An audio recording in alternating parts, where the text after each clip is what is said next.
Welcome to Burlap Teachers. Enjoy the video. You start by preparing your phone and Telegram app. Make sure the camera works and your account is active. Open Telegram, tap Settings, then Devices to reveal the scanner. This is the first actionable step.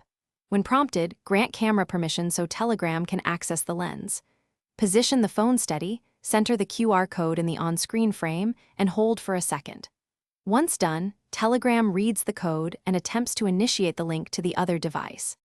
Now continue by carefully aligning the QR square.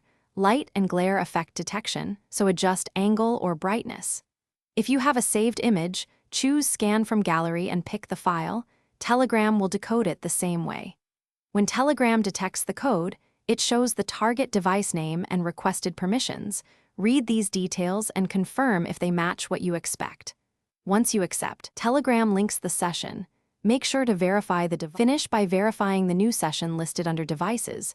Rename or terminate other sessions as needed for security. If Telegram asks for your two-step password, enter it to complete pairing, and make sure your phone's time is accurate because time drift can break sensitive codes. After the session is active, test sending a message from the linked device to confirm full access.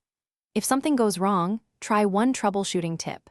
Restart Telegram and the camera, clear app cache. Then rescan the QR code from the original source. Thanks for watching. Consider subscribing if this video helped you.